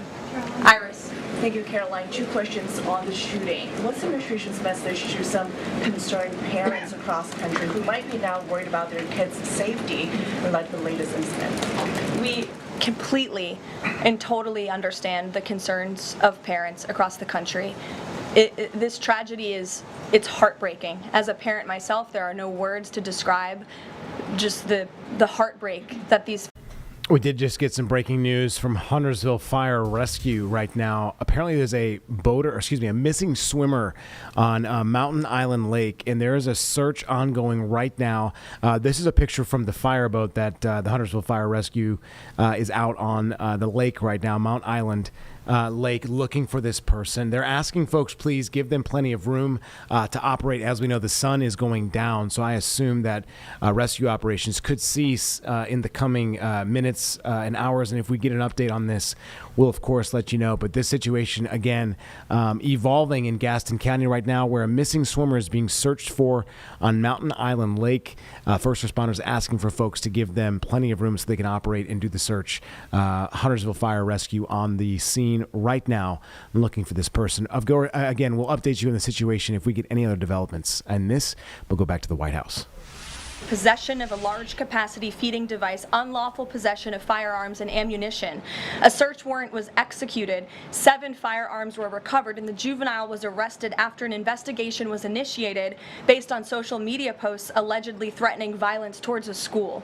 So this was a juvenile who was a risk to not just himself but the community here in Washington, and he was removed from the community last night because of the law enforcement efforts of this administration. And I would also point to the statement of our wonderful First Lady that she released yesterday. She wrote, "The tragic mass killing in Minnesota illuminates the need for preemptive intervention in identifying school shooters. Early warning signs are often evident, with many individuals exhibiting concerning behaviors and making violent threats online prior to their actions. We encourage all Americans, as the old saying goes, if you see something, say something. If you see warning signs or threats, report it to law enforcement. This administration, federal law enforcement, will take those reports and those threats seriously. They will be treated as a law enforcement emergency, and we will act accordingly." And on the First Lady's statement, would the administration consider ramping up resources on these fronts to parents and schools across the country to help them look into these signs and prevent more tragedies? It's a very fair question, Iris. As for any potential future policy decisions or funding questions, it's just been over 24 hours since this tragedy occurred. Right now we're focused on the FBI and their investigation and uncovering all the facts, and we'll leave those very important policy discussions to another day. Thank you, Caroline. Go ahead. Megan. I had a question about the Lisa Cook lawsuit that you mentioned. Sure. Does the president plan to wait until that lawsuit is resolved to appoint her replacement? I will leave that to the president to make that decision in that announcement himself. Brian. Thank you, Caroline. 2 questions. Bouncing off the CDC situation with CDC, I'm curious if administration officials are pushing back on the president's agenda, privately, publicly, however, should they fear to lose their jobs going forward? Look, I think if you're doing your job well, and if you are executing on the vision and the promises that the president made to the public who elected him back to this office, then you should have no fear about your job. Just do your job. That's what this president wants to see. He wants to see people solving problems. He wants to see the people who have the privilege of serving the American taxpayer and the federal government abiding by the wishes of the American taxpayers who overwhelmingly reelected him in this cabinet to make America great again, or in this case, make America healthy again. On the Intel deal, where the U.S. got a stake in that company, there's two things I want to ask about that. The first is, what did the U.S. get back in return for that deal? And the second thing is, what are the future plans for giving any form of money to another company? It could be through the CHIPS Act, like this deal, or some other form of funds. What are the plans there by this White House administration? Well, look, as you know, Brian, very well, because you cover it often, the Intel deal is still being ironed out by the Department of Commerce. The T's are still being crossed, the I's are still being dotted. It's very much still under discussion discussion. But the president's thinking, I can share with you, is certainly to ensure that the United States government is making our country wealthy again and is benefiting from some of these deals. And it's a creative solution. I know it's outside the box thinking, which is uncommon in this city, but it's something that he proposed and something that the Secretary of Commerce is working on putting into action. Mary. Thanks, Caroline. I have a couple questions on the shooting yesterday.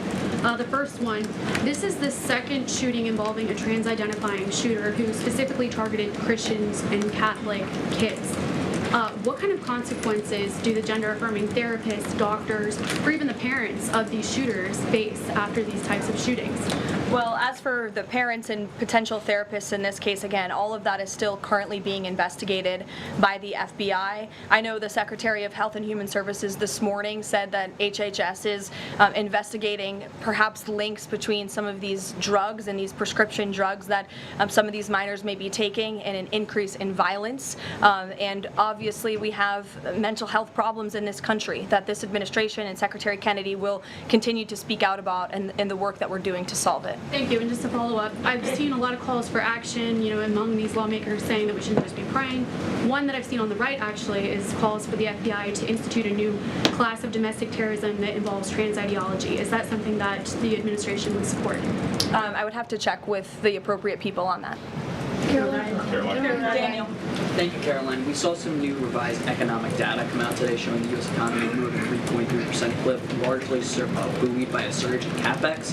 What's the White House reaction to this, and is this sort of the president's vision beginning to come to life after the Big Beautiful Bill was passed in July? Yes, I mean, look, we did say that once the Big Beautiful Bill was signed into law, we're going to see the effects of this massive pro-growth piece of legislation. As I laid out for you as we head into the Labor Day weekend, there's many positive economic indicators that the American people can be hopeful about. But don't forget, we are reversing 4 years of reckless spending from the previous administration, of slamming regulations down the throats of American business owners and consumers across the country. But the administration is working very hard to unravel all of that and to ensure that small business owners and workers are thriving and that they have more money in their own pockets to spend. Thank you. Thanks so much, Caroline. Back on the CDC, there was reporting that some of the initial problems between RFK and the CDC director stemmed from miscommunications or differences on vaccine policy. So I wonder if you could just say whether or not the president believes that the COVID vaccine should be available to and covered by insurance for all Americans, regardless of age and pre-existing conditions. What I will tell you is that the FDA recently revoked the emergency youth authorizations for 3 COVID vaccinations while simultaneously greenlighting 4 new COVID-19 vaccines with 2025 and 2026 formulas. The reason for the revocation of that emergency youth authorization is because obviously the COVID pandemic and the public health emergency is over. But just to correct the record, because there's been a lot of misinformation on this, the FDA's decision does not affect the availability of COVID vaccines for Americans who want them. We believe in individual choice. That's a promise both the president and the secretary have made, and it's a promise they have now delivered on. Question, if I could, Caroline. Question, if I could. Sorry. I wonder if you could answer why the president hasn't acknowledged the shooting at CDC headquarters that took place earlier in August, where a police officer was killed, and it was reported that the motivation for the shooting was somebody who was really unhappy with the effects of the COVID vaccine. We absolutely were very much aware of that shooting. The Secretary of Health and Human Services put out a statement immediately. He was in touch with the CDC, and he actually traveled to Georgia to assess the situation and to mourn with the people who work in that building there. So, go ahead. With respect to Labor Day, one of the most underrepresented groups right now are police officers. 30,000 police officers short in America right now. To Brandon's question, 1,300 short in Chicago, 3,000 short in New York, 500 short here in Washington, D.C. What can the White House, what can the president do to help recruitment of police officers. You've done well with the military and Border Patrol. What can be done to get more police officers on the streets of America? Well, the president has certainly been very successful in recruiting federal law enforcement. If you look at the ICE recruitment campaign that was led by he and our Secretary of Homeland Security, we've seen more than, I believe, 130,000 applicants to join ICE, which is just amazing.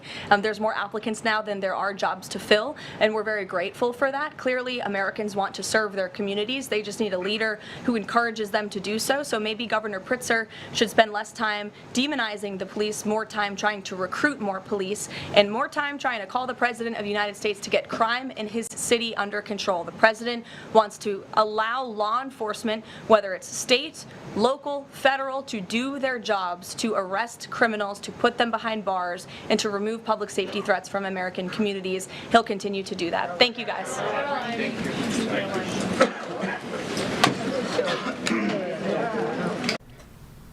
All right, so some interesting things being said there at this press briefing from the White House, just ending minutes ago. We do want to go to J.D. Vance, the vice president, who is speaking in Wisconsin.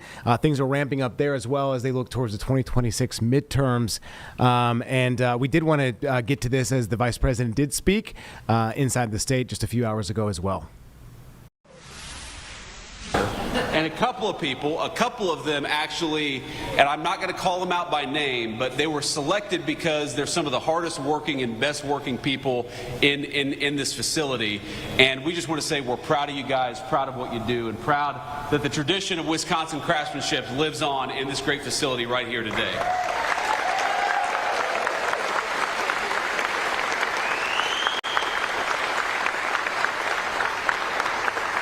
Now, before we get started here, and I want to talk about the big, beautiful bill, I want to give a few notes of appreciation and gratitude. So, first of all, I think this is probably the third or fourth time I've been across Wisconsin. I came here a lot during the campaign. It was always great to be here. And I joked that you all would get sick of me, but I would come back as Vice President of the United States, and I'm proud that I got to keep that promise. Thanks to you.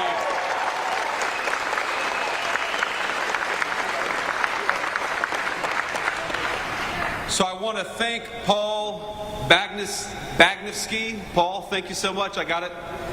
A minus maybe on that pronunciation. He is the president and CEO of this incredible facility. We're so thankful to be here. I want to thank Jake Koshiol and the rest of the Tough Job team for giving us such a warm welcome here in Wisconsin. I also want to thank, and you heard Doug Burgum, our great Secretary of the Interior. How good of a job is Doug Burgum doing as Secretary of the Interior? Doug, thank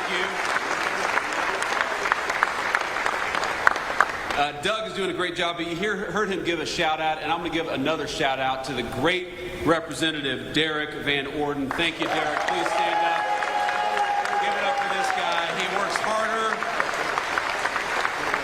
He works harder than anybody in Congress. He works so hard that he lost most of his hair, in fact, over his time in Congress. I'm sorry about that. I had to poke a little fun at my good friend Derek. But, you know, there are so many people who just show up in Washington. They go along to get along. They cast a vote or don't, but don't really do much else.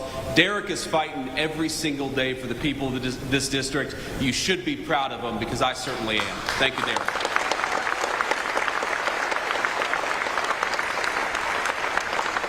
And I guess we've got the senior class from Luther High School. Where are all the Luther High School students? Where are y'all at? Thank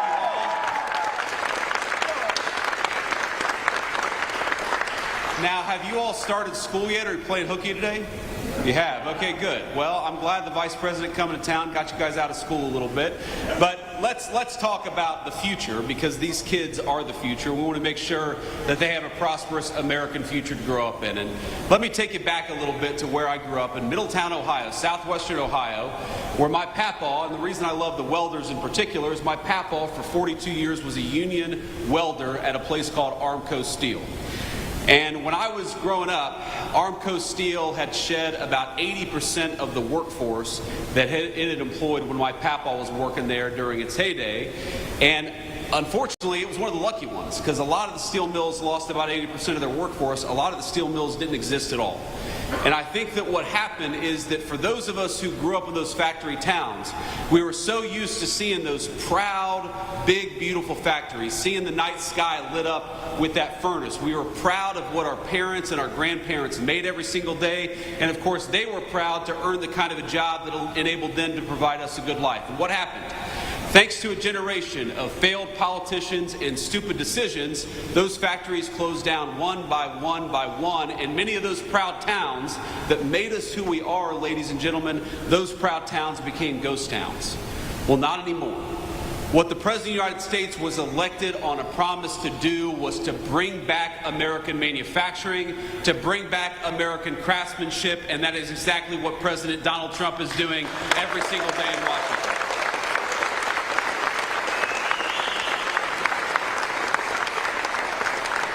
How nice is it to have a president who, instead of rewarding companies for shipping your jobs overseas, rewards companies for building factories right here in the United States of America?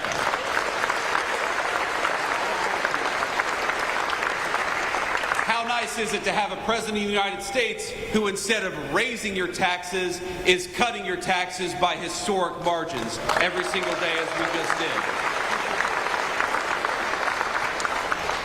For years, American leaders would ask you to work overtime, would ask you to spend even more time away from your family, and every hour that you spent at the job, they would reach further and further into your pocket. How nice is it to have a president of the United States who cut taxes on overtime, because we believe that if you spend an extra hour at work, the government ought to keep its hands the hell out of your pocket. Is that right?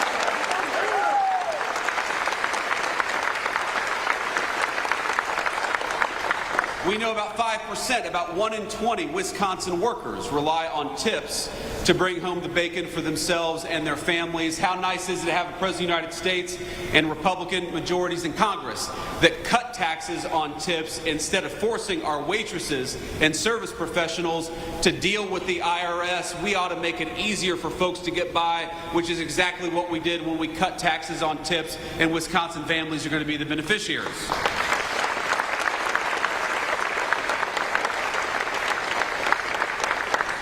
What the working families tax cuts did is very simple, ladies and gentlemen. It let you keep more money in your pocket. It rewarded you for building a business or working at a business right here in the United States of America. It makes it easy for you to take home more of your hard-earned pay, and it makes it easier. If you're an American manufacturer or an American business, it makes it easier for you to build your facility or expand your facility right here in the United States of America. I happen to believe that it's the dumbest decision we made as a country to reward foreign companies with putting stuff overseas instead of right here in places like Wisconsin. Well, now we have a different president with a different attitude. If you're building in the United States of America, if you're working in the United States of America, if you're trying to earn a decent living right here at home, we are going to fight for you every single day. But if you build crap overseas and try to undercut the wages of American workers, you're going to pay a big fat tariff before you bring it back in to the United States of America.